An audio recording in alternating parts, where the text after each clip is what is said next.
Hello friends, LR एल.आर. कुमावत, प्रवक्ता mechanical RSC. Engineering, government Ramchandra Khaitan polytechnic college Jaipur. आज मैं आपको MR 302 advance air conditioning subject के टॉपिक वेंटिलेशन में एयर डिस्ट्रीब्यूशन सिस्टम के बारे में बताऊंगा। अभी तक अपन ने need of ventilation, quantity of air ventilation air and ventilation systems के बारे में पढ़ा। वेंटिलेशन सिस्टम कौन कौन से होते हैं।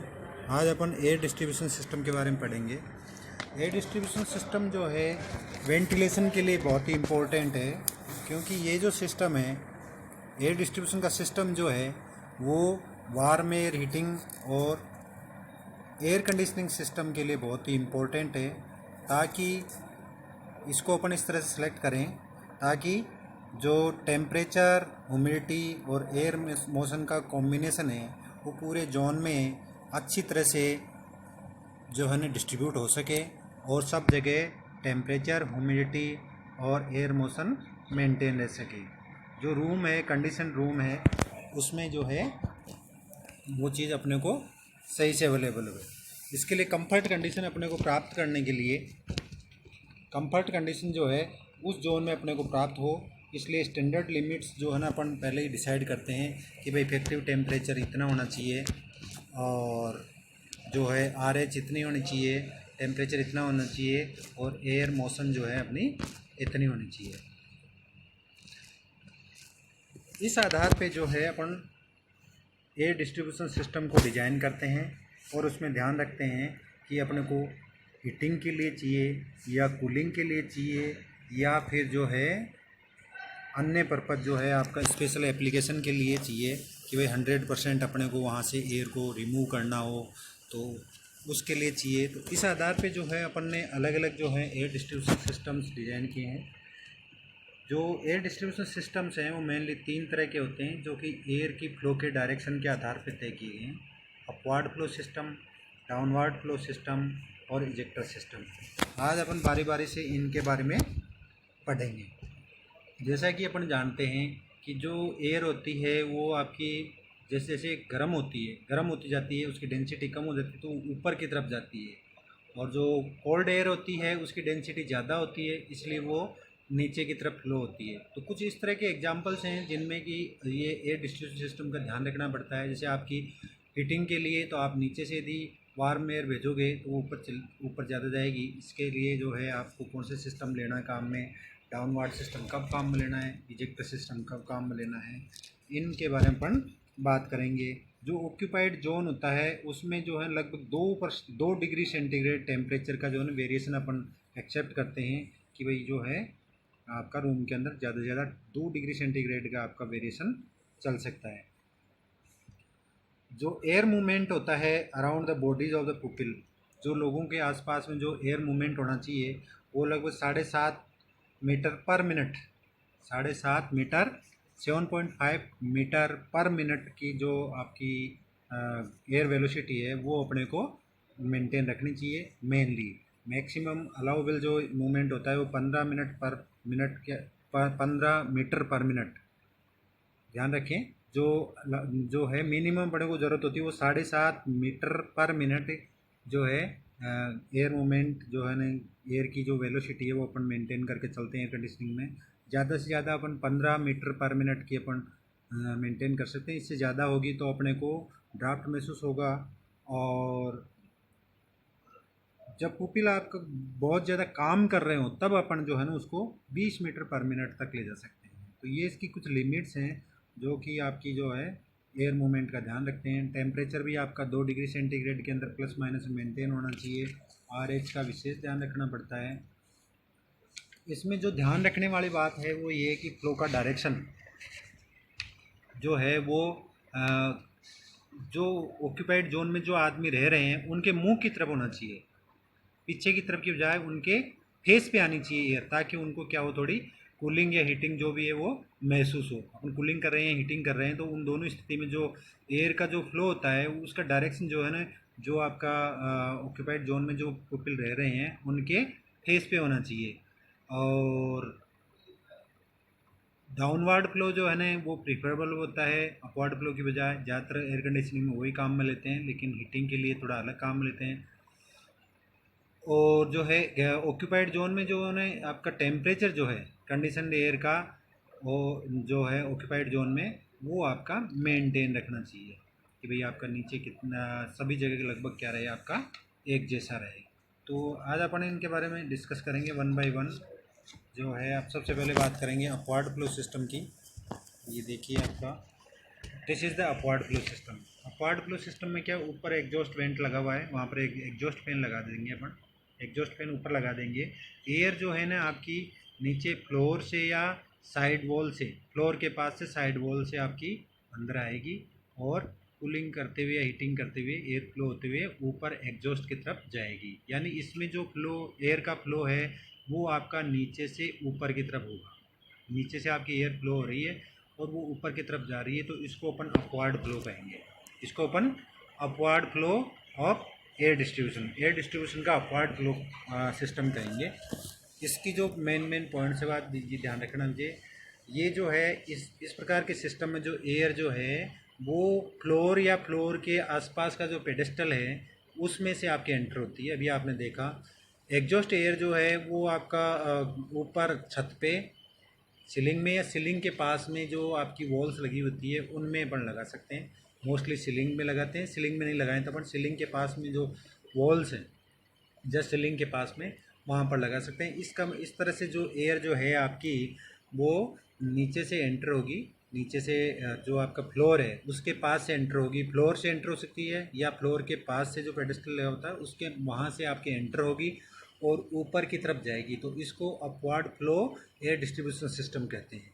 ये सिस्टम जो है एयर हीटिंग के लिए बहुत ही इम्पोर्टेंट रहता है। क्यों, मैंने आपको पहले बताया था कि एयर की डेंसिटी जो है ना जैसे जैसे गर्म होती जाती है वैसे वैसे आपकी उसकी डेंसिटी कम होती जाती है। तो इस केस में क्या होगा कि जो एयर है आपकी एंटर करेगी नीचे की तरफ से, तो उस वार्म एयर एंटर करेगी तो उसकी डेंसिटी कम होगी, तो वो ऊपर की तरफ मूव करना स्टार्ट करेगी। तो ऊपर की तरफ मूव करना स्टार्ट करेगी और स्पेस को गर्म करते हुए ऊपर जाती जाएगी। तो इस तरह से पूरा स्पेस जो है ना आपका प्रॉपरली क्या हो जाता है, आपका वार्म अप हो जाता है। तो इस तरह से जो है ना ये जो है सिस्टम जो है आपका हीटिंग के लिए ज़्यादातर काम में लिया जाता है। और इसमें जो है ये आपकी एयर जो वेंटिलेशन सिस्टम है इसमें जो है ना हीटिंग के साथ साथ में जो आपकी एयर प्रदूषित एयर है उसको भी अपने साथ ऊपर ले जाती है। तो इसमें जो है आपकी जो ड्रॉबैक है वो है आपका ड्राफ्ट प्रोड्यूस हो सकता है, क्योंकि उसमें ऊपर की एयर आपकी ऊपर की तरफ एयर आपकी फ्लो होगी और इसकी वेलोसिटी ज़्यादा हो सकती है। रीजन की आपकी उसकी डेंसिटी आपकी ऑलरेडी कम रहती है, इसलिए ड्राफ्ट महसूस हो सकता है। इसमें हीटिंग आपकी यूनिफॉर्म नहीं होगी, क्योंकि साइड में जो है यूनिफॉर्म हीटिंग की प्रॉब्लम आ सकती है। बिकॉज जो आपकी वार्म एयर आएगी वो सीधी ऊपर जाना स्टार्ट कर देगी, साइडों में नहीं जा पाएगी, साइडों में फैल नहीं पाएगी। इसलिए इसमें ये थोड़ी सी प्रॉब्लम हो सकती है। इसके लिए अब आपको डिज़ाइन के समय ध्यान रखना होता है। ये जो है समर एयर कंडीशनिंग के लिए बहुत बिल्कुल ही सूटेबल नहीं रहता है। कारण इसमें यह है कि भाई जैसे ही आप कोल्ड एयर यदि आप इसमें से प्रोवाइड करोगे तो कोल्ड एयर की डेंसिटी आपकी ऑलरेडी ज़्यादा होगी और हॉट एयर की डेंसिटी आपकी कम होती है। जो ऊपर रहेगी तो वो जो हॉट एयर वही जाएगी, कोल्ड एयर नीचे की नीचे रह जाएगी। इसलिए इस सिस्टम को जो है आपकी ये समर एयर कंडीशनिंग के लिए काम में नहीं लेते हैं। और वहाँ पर भी जहाँ पर कि रूम एयर का जो एयर सप्लाई कर रहे हैं उसका टेम्परेचर रूम एयर के टेम्परेचर से कम हो, वहाँ पर इस अपवर्ड फ्लो सिस्टम को काम में नहीं लेते हैं। तो this is the upward flow system, जिसके बारे में अपन डिटेल से लिख सकते हैं। एग्जाम में पूरा पूरा क्वेश्चन आता है।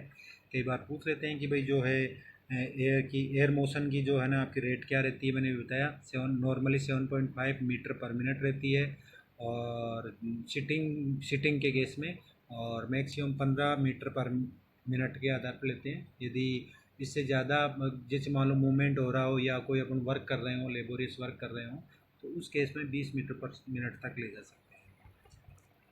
Now we will discuss downward flow system. Downward flow system जैसे मोस्टली आप एयर कंडीशनिंग में देखते हो ये डाउनवर्ड फ्लो ही सिस्टम ही देखते हो। बाकी जो अपवर्ड फ्लो, इंडिया में जो अपवर्ड फ्लो सिस्टम कम देखने को मिलता है, क्योंकि यहाँ पर हीटिंग के लिए जो है ना एयर कंडीशनिंग कम करते हैं। यहाँ पर कूलिंग के लिए एयर कंडीशनिंग, क्योंकि यहाँ जो एटमॉस्फेयर होता है हॉट एटमॉस्फेयर ज़्यादा आपका समय तक रहता है और ज़्यादा खतरनाक होता है, उसमें कंफर्ट की ज़्यादा ज़रूरत पड़ती है। इसलिए यहाँ पर जो है ना एयर कूलिंग के लिए एयर कंडीशनिंग ज़्यादा की जाती है। ये जो है आपका डाउनवर्ड फ्लो सिस्टम है, इसमें क्या रहता है कि जो आपकी एयर सप्लाई होती है वो ऊपर सीलिंग से या सीलिंग की साइड वॉल से ऊपर से ही होती है।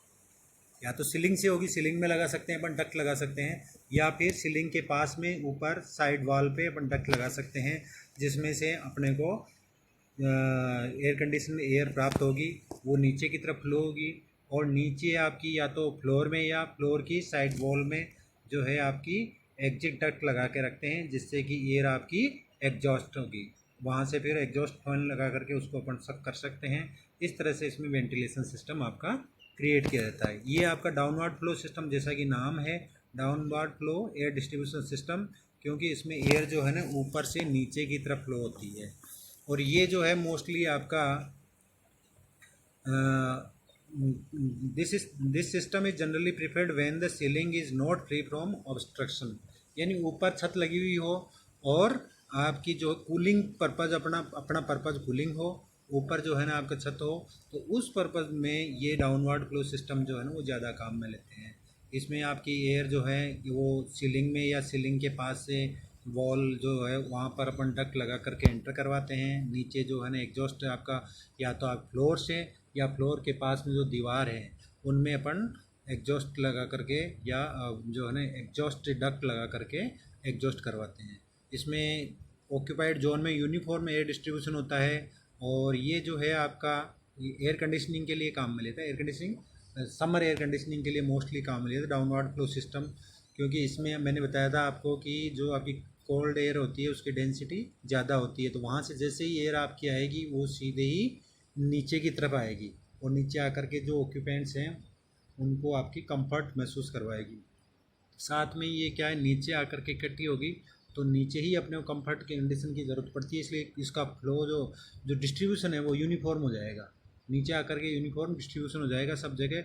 इसलिए इसमें ऑक्यूपाइड जोन है अपना जो, उसमें जो है यूनिफॉर्म एयर डिस्ट्रीब्यूशन प्राप्त होगा और एयर का टेम्परेचर भी आपका यूनिफॉर्म प्राप्त होगा। साथ ही ह्यूमिडिटी और एयर की जो वेलोसिटी है वो भी अपने को यूनिफॉर्म प्राप्त होगी। तो ये जो सिस्टम है वो थिएटर, ऑडिटोरियम, स्कूल्स, इनकी समर एयर कंडीशनिंग के लिए मोस्टली काम में लेता है डाउनवर्ड फ्लो सिस्टम। और इसमें एयर जो है आपकी ऊपर से नीचे की तरफ फ्लो होती है। तो this is the some important points downward flow system. Downward flow system के कुछ इम्पोर्टेंट पॉइंट्स हैं। डाउनवर्ड फ्लो सिस्टम अभी आपने देखा, उसका डायग्राम अपन बना करके इसको एक्सप्लेन कर सकते हैं। Now the ejector system. Ejector system में क्या है कि एयर जो है ना आपके वॉल में एक साइड वॉल जो है साइड वॉल, उसमें एक साइड से आपकी एंटर होगी और दूसरी वॉल से वो एग्जिट हो सकती है, या उसी वॉल से दूसरी लोकेशन, यानी जैसे मान लो थोड़ा ऊपर से आपकी एंटर कर रही है, इसमें जो है ना ऊपर से थोड़ा सा वॉल साइड की वॉल है उसमें ऊपर से एंटर कर रही है और घूम करके वापस जो है आपकी नीचे जो है उसमें से नीचे जो आपका फ्लोर है उसमें से आपकी क्या कर रही है, एग्जिट कर रही है। या फिर सामने की वॉल में आप लगा सकते हो रिटर्न एयर के लिए, या फिर इसके मिड में, दोनों जो इनलेट लगा रखे हैं उनके मिड में आपका आउटलेट लगा सकते हो। ये आपका इजेक्टर सिस्टम। इजेक्टर सिस्टम मतलब थ्रू, जैसे आपकी जो एयर आ रही है वो सीधी सीधी हॉरिजॉन्टल चलेगी और हॉरिजॉन्टली ही आपकी एग्जिट हो जाएगी। तो that is the ejector system, यानी कि जो एयर ऑलरेडी है उसको इजेक्ट करते हैं, यानी धक्का मारते हैं पुश करके, और उसको नई जो फ्रेश एयर आ रही है उससे उसको रिप्लेस करते हैं। तो this is the ejector system. Ejector system में आपको देख रहे हो कि एयर जो है ना साइड वॉल से एंटर हो रही है और साइड वॉल से ही आपकी इसकी एग्जिट लगी होती है। सामने की वॉल पे लगा सकते हैं, या उसी वॉल पे जिस वॉल से आपकी एंट्री हो रही है उसमें लगा सकते हैं, और या फिर रिटर्न डक्ट जो है आपकी फ्लोर में लगा सकते हैं। तो this is the ejector system. इसके बारे में मैं बताता हूँ। ये जो है आपका, यदि ऊपर आपकी खुली छत है, जो आपका फ्री फ्रॉम ऑब्स्ट्रक्शन होता है, सीलिंग जो है आपकी फ्री फ्रॉम ऑब्स्ट्रक्शन हो, तो उस केस में आपका इजेक्टर सिस्टम काम में लिया जाता है। Velocity at the inlet is considerably high than the other systems. इसमें जब एयर आपकी जो एंटर हो रही है उसकी वेलोसिटी कंपेरेटिव अदर सिस्टम्स की तुलना में इसमें ज़्यादा रखते हैं, ताकि एयर आपकी ज़्यादा दूर तक, उसका थ्रो जो है आपका ज़्यादा हो सके। थ्रो मतलब कि जस्ट जो आपके डक्ट का जो आउटलेट है, जहाँ से आपकी एयर बाहर निकल रही है, डक्ट से, आउटलेट से कितनी दूर तक जा कर के वो जो आपके रूम का जो एयर की वेलोसिटी है उसके इक्वल वेलोसिटी आपकी प्राप्त हो पाएगी, और एयर के साथ जो रूम की एयर है उसके साथ में मिक्स हो पाएगी। तो वो तो आपका थ्रो होता है। तो उसमें वेलोसिटी को ज़्यादा रखा जाता है ताकि थ्रो दूर तक जा सके और एयर जो है ना ओरिजेंटली दूर तक जा सके। उसके बाद में वो रिटर्न होकर के रिटर्न डक्ट से बाहर निकाल जाती है।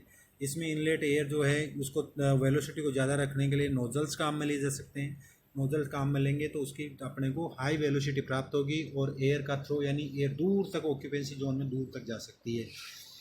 ये जो इसमें जो आपकी इनलेट जो है यार सीलिंग के पास में या सीलिंग से नीचे इसमें अपन लगा सकते हैं, ताकि जो है आपकी एयर जो है हॉरिजॉन्टली आपकी एंटर हो सके और दूर तक जा सके। एग्जॉस्ट एयर जो है आपकी साइड वॉल में नियर द फ्लोर, जो आपका फ्लोर है उसके आसपास में जो है साइड वॉल में लगा सकते हैं, उसी वॉल में लगा सकते हैं या फिर सामने वाली वॉल में लगा सकते हैं, साइड वॉल में, लेकिन लगाते हैं पर ज़्यादातर साइड वॉल में है।